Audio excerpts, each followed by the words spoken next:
너무 어린 시절에 사실은 사회활동을 시작했거든요. 21살부터 학원을 운영했어요. 학원을 운영하면서 장학회, 지역의 동네 장학회 활동을 했는데, 장학 활동을 하면서 이제 어려운 사람들하고 많이 이제 접하게 되고, 그러면서 그 속에서 이제 작은 민원 같은 것들이 있고, 또 때로는 내가 해결해야 될 민원이 있을 때 이 관공서의 벽이 참 높더라고요. 그래서 일반인들이 해결하려면 무지하게 많은 시간과 노력이 필요한 거에 또 이 권력을 가졌다고 그래야 되나? 어떻게 돼? 그 정치든 뭐 아니면 공무원이든 그런 분들을 가까이 가면 쉽게 해결되는 일들이 너무 많은 거예요. 그래서 그러면은 내가 한번 직접 해보는 것도 좋지 않겠나는 생각했지만, 실제로 내가 정치를 하겠다고 마음먹은 건 아니고 주변에서 정치를 하라고 해서 2006년도가 아마 여성 정치인을 키우려고 하는 그런 정치 바람이 많이 불었을 시즌인데, 제가 이제 뭐 옹변학원 하다 보니까 선거 연설을 주로 했거든요. 그러니까 아무래도 정치 하는 분들하고 많이 어울리게 되고 그러다 보니까 주변에서 그러면 한번 직접 본인이 해보는 게 좋지 않겠냐고 하면서 2006년도 여성 정치인 키울 때 좀 도전해 보라고 그렇게 해서 도전하게 됐어요. 근데 직접 하려고 하니까 그 정치의 문이 정말 좁더라고요. 그리고 이끌어주는 사람이 없으면 절대로 혼자서 자기가 개인적으로 뭔가를 정치해보겠다고 달라들어서 공천받기가 쉽지가 않더라고요. 10년 동안 2006년도부터 2016년 사실 이제 도의원 되기 전까지 줄이라는 게 없어가지고 혼자서만 쫓아다니면 그냥 당에서 행사하면 이렇게 열심히 하면 되는 줄 알고 쫓아다녔는데, 그랬더니 어쨌든 10년 동안 고생했더니 또 당에서 또 뭐 지금 그 일어나라 4050 카드라고 그래요. 중년 여성들 카드가 있어요. 그게 이제 2019년도, 그러니까 18년도에 더불어민주당 그 예산으로 만들었던 건데, 딱 바뀌면서 이제 2019년도 예산 싹 올라올 때 삭감이 돼갖고 올라온 거예요. 그래서 내가 공약에다 집어넣어놨는데 삭감이 된 거야. 그래서 그러니까 나만 아는 거예요. 다른 사람은 모르는 거야. 그게 삭감되는지 관심도 없는 거야. 근데 이거 더불어민주당에서 하려고 이게 만들었는데 왜 삭감시켰냐? 그랬더니 다시 살려가지고 39억인가 지금 살려놨거든요. 이게 어떤 예산이냐면은, 경력단절 여성들이 지금 일반적인 여성들은 뭐 공부할 수 있고 다시 재취업하게끔 하는 예산들이 많은데, 이런 식당 같은 데서 일하는 아줌마들 있잖아요. 40대, 50대 아줌마들이 여기서 식당을 그만두고 다음 식당을 구하는데 최소 한 달에서 3개월이 걸린다고 그러더라고요. 그래서 3개월 정도의 직장을 구할 때까지 식비하고 차비를 주는 그런 예산이에요, 이게. 일어나라 4050. 그 본인들한테 투자되는 예산도 중요하지만 홍보 예산이 저는 중요하다고 생각한다. 이런 사업이 있다는 걸 알아야 그것도 사람들이 활용을 하는 거니까, 가게든 그런 일을 하는 아줌마들이든 그 새 일자리 여성센터 이런 데도 홍보도 하고 신문에도 홍보하고, 홍보를 많이 해서 이런 예산을 있다는 걸 사람들한테 도민들 알려야 된다. 그래서 올해 나는 생각하기에는 실제로 그런 비용에 쓰는 예산도 중요하지만 홍보 예산에다 좀 집중을 하고 일부는 그렇게 쓰시고 2020년도에 실질적으로는 정말 확실하게 그렇게 쓸 수 있게끔 그 예산을 해고하면 좋겠다, 이렇게 제안을. 그거하고 이제 제가 문화예술 체육관광위원회니까 사실 우리 지역의 청년들 공간 같은 문화 공간 같은 거를 해주고 싶어서 지금 시범사업으로 문화예술 공간 조성 사업이 있어요. 한 2억 정도 예산이 세워졌는데 시범사업이야. 그러니까 한 군데인가 두 군데 해주는 거, 리모델링 해주는 거거든요. 근데 실제로 우리 군포 내 지역구에는 할 데가 없어. 군포도 신청을 해야 될 거 아니에요. 근데 매칭이에요. 어차피 1대1, 5대5 매칭인데, 내 지역은 군포에서도 제일 낙후 지역이잖아요. 군포 1동, 3번 1동, 금정동. 건물도 없고 아파트도 없어. 아파트도 딱 그 당정동 한 세대 있는 그쪽 하나 있고, 그리고 전부 뭐 다세대 단독 뭐 이런 데예요. 재개발 뉴타운 지역이야. 그러니까는 사실은 제가 문화예술관광위원회 가면서 참 실제로 딱 내 지역만 봤을 때는 가지고 우리 지역 주민들한테 해드릴 혜택은 크게 없는 것 같아요. 근데 군포는 워낙 작아서 내 지역 아니어도 군포시 전체가 거진 한 동네나 마찬가지라 그냥 뭐 큰 지역에 사시는 분에 비해서는 또 그런 또 뭐 혜택은 있는 것 같아요.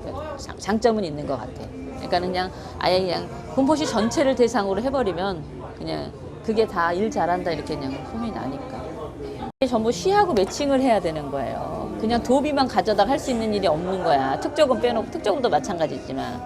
그러면 시도 우선 사업이 있잖아요. 우선 사업이 있고, 그러니까 뭐 예를 들어서 그 일어나라 4090 카드 그 예산을 군포에서 이제 하고 싶은데 군포에 여성 일자리 센터가 없는, 그러니까 일자리 센터라는 자체가 없는 거야. 그래서 이번에 근데 시장님이 새로 만드시면서 그 예산을 받아올 수가 있었던 거예요. 그러니까 예산을 갖고 오고 싶어도 받을 만한 이게 구조가 안 되는 거예요. 시가 워낙 작다 보니까는.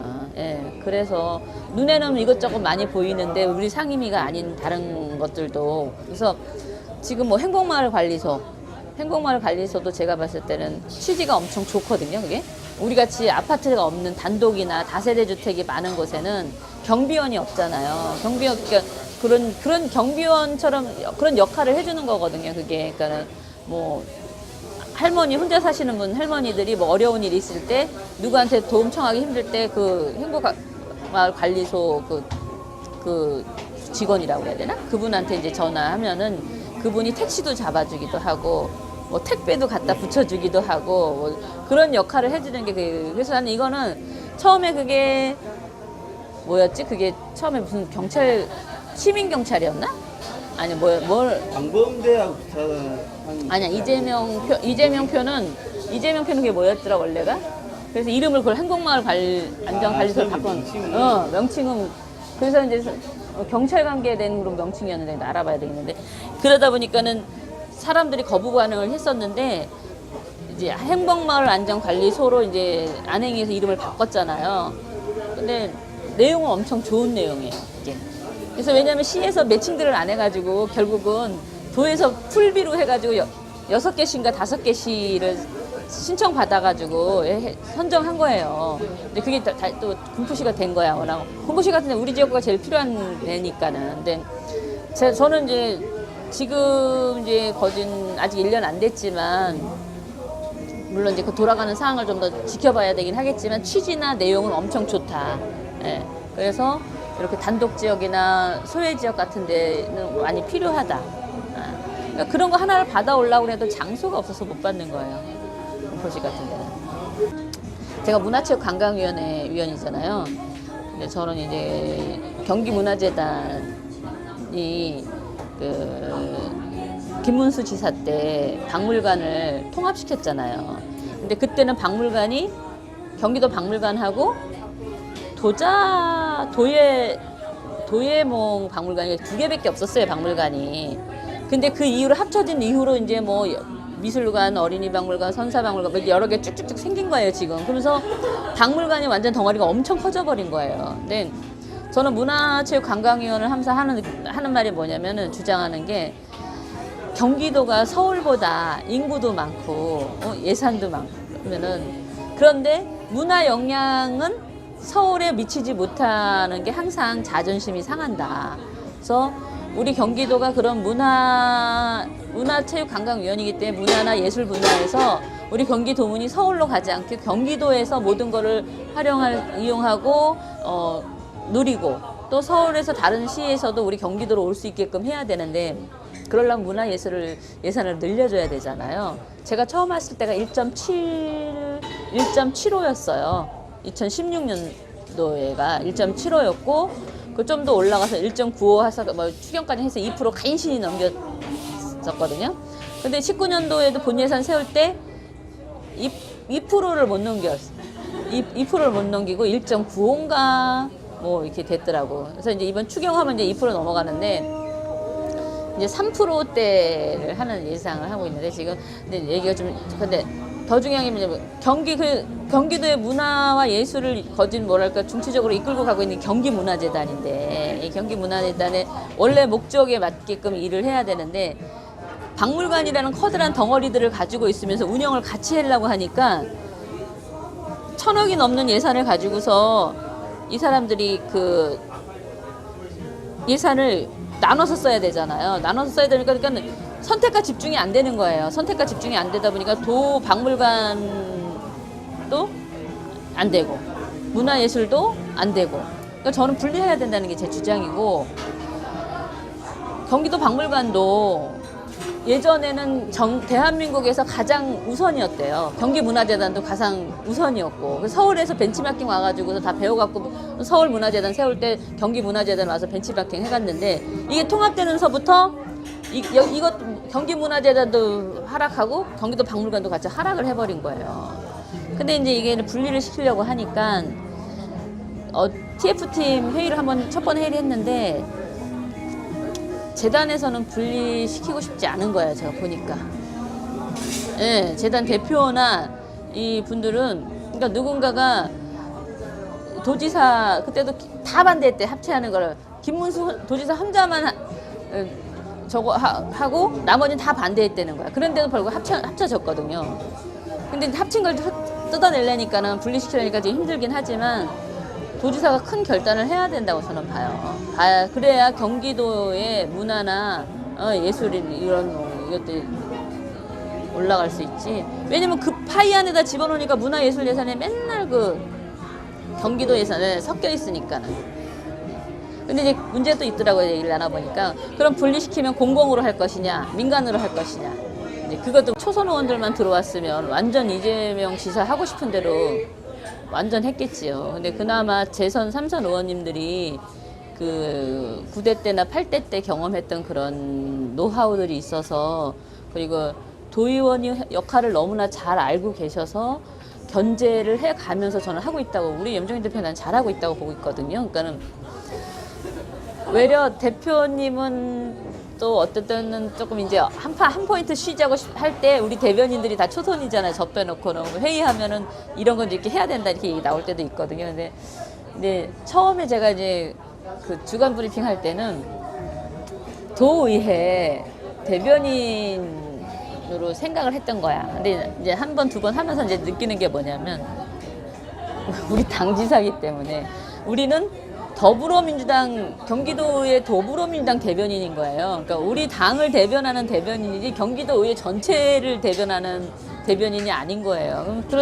그래서 너무 지사를 갖다가 같은 당인데 그래도 너무 까는 거는 좀 아닌 것 같다는 생각이 점차 들더라고요. 근데 지난번에도 한번 뭐 그럼에도 불구하고 하잖아요. 저희가 했는데 댓글 달아놓은 거 보면은 막 이리 때처럼 달라들어가지고 막 그래 그럴 줄 알았어 뭐 이재명 뭐 어쩌고 너 빨리 내려와서부터 마음이 아파. 사실 까긴 했지만 댓글 보면 마음이 아파. 지난번에는 정책협의 제대로 안 되고 막 그런 건데 우리가 좌시하지 않겠다고 이제 했잖아. 말은 그렇게 했는데 써놓고서 이제 기사 댓글 봤더니 그냥 전부 이때다 그냥 막 달라들어가지고서 막 하는데 그래서 어쨌든 우리는 더불어민주당 도의원이 지난번에 뭐 일본에 있는 그 시도위원들 뭐 우리 지금 도의원이잖아요. 그 도의원들 얘기 들어봐요. 우리 당인데 왜 우리가 지사하는 일을 못하게 반대하고 왜 그러냐고 딱 그러잖아요. 걔네는 완전 그게 딱 박혀버려 있더라. 그거에 비하면 지금 너무 잘하고 있는 거지. 그래도 그나마 이 정도 하니까 욕을 좀 들어도 먹는 건 아닌가. 중립을 그래도 지키려고 노력하고 있다는 게 도민의 편에서, 그러니까 도지사의 편이 아니라 도민의 편에서 일을 하고 있다고 그나마 그래도 어느 정도 보이기 때문에 그래도 도의회가 욕을 먹지 않고 그나마 가고 있지는 않는가. 그나마 가끔 요즘에 이제 개인 일탈 의원 하나하나에 이제 135명이나 되다 보니까 어떻게 다 저기 하겠어요. 실제로 보면 그 더불어민주당 차원이 아니라 그냥 개인 일탈인데 개인 한 명 한 명의 문제가 불거지면서 그게 같이 그냥 더불어민주당 도의원들이 한꺼번에 싸잡아서 욕을 얻어먹어서 그게 문제인 거지. 그러니까 대표님은 그런 문제만 안 생겨도 잘 된다고 필요하죠. 필요한데 지금 지금 보시면 알겠지만 우리 대변인실이 일할 때 서포트 협치 담당관 쪽에서 서포트를 잘 해주기 때문에 우리가 논평도 제대로 잘 나오고 내용도 잘 나오고 그러는 거거든요. 근데 이제 의원이 혼자서는 진짜 일을 다 할 수가 없네. 국회의원들은 막 10명 넘게 부자들이 붙어서 도와주잖아요. 근데 저희는 저희 혼자서 도의원들은 일을 다 해야 되니까 사실 한계가 있죠. 그런 한계에 부딪혔을 때 옆에서 협치지원실이나 이런 데서 이제 서포트를 해주기 때문에 그나마 저희가 더 한 단계 업그레이드해서 일을 할 수가 있는데 그런 협치지원실에 정말 훌륭한 사람들이 와야 될 거 아니에요. 능력 있는 사람들이 와서 서포트를 해줘야지 그냥 그런 분들이 와서 있으면은 그냥 심부름만 해주는 정도만 되는 사람밖에 안 돼서는 안 되잖아요. 근데 거기에 이제 제일 중요한 게 인사권이잖아요. 인사권 있어야 공무원들도 우리 도의 의원들을 위해서 더 열심히 일해주고 이러지. 조금 있다가 뭐 도로 가고 뭐 그럴 것 같으면은 그래서 인사권 독립이 가장 중요하고 근데 거기에서 그건 우리 도의원들 입장에서 보는 거고 일반 사람들이 보는 입장에서 봤을 때는 이제 주민자치가 많이 이제 모든 권력이나 이런 것들이 시민들한테 이제 나눠져야 되는 상황이 생기잖아요. 근데 자유한국당 쪽에서는 그게 자기들한테 이제 안 좋다고 보는 거지. 그래서 반대를 하는 거지. 그냥 해야 될 부분이거든요. 정치적으로만 볼 게 아니라 나라가 더 한 단계 업그레이드 되려면 그렇게 돼야 된다고 저는 뭐 사실 지금 이제 수석 대변인 맡아가지고 사실 지역에 예전처럼 많이 가지는 못해요. 왜냐하면 도의에 거진 살다시피 하니까. 근데 저는 시간만 나면 지금도 시간이 있을 땐 지역을 가요. 그러니까 가까우니까 문제인 거야. 30분이면 가는 거리니까 여기서 도의에서 오전에 뭐 행사했어? 그럼 점심시간에 지역에 행사 있다 그러면 밥 안 먹고 가는 거야. 가서 행사 뛰고 다시 도의에 왔다가 또 다시 갔다가 지금도 일정이 시간이 될 때는 하루에 2번, 3번도 왔다 갔다 해요. 근데 지금은 이제 그렇게 못 가고는 있지만 가장 중요한 거는 도민이 나를 뽑아준 이유는 도민의 불편한 것을 민원을 해결해 달라고 불편한 것을 간지러운 것을 긁어달라고 저를 뽑아준 거기 때문에 언제든지 부르면 달려가고 또 민원을 주시면 저는 즉시 피드백을 항상 하거든요. 주신 거에 대한 피드백을 꼭. 그러니까 제일 제가 지금까지 들었던 이유 중에 하나는 정민경 의원은 다른 의원들은 뭘 민원을 제기를 하면 알겠다고 해결하는 그리고 깜깜 웃으시기라는 거예요. 근데 저는 딱 민원을 받는 순간 그럼 바로 그 자리에서 물어보고 해결하고 되는 건 된다, 안 되는 건 안 된다. 그리고 안 되는 것도 제 머릿속에 갖고 있다가 연결되는 부분들이 있더라고요. 항상 보면은 뭐가 되든지 간에 그래서 연결해서. 근데 그러다 보니까 아무래도 제가 몸이 피곤하죠.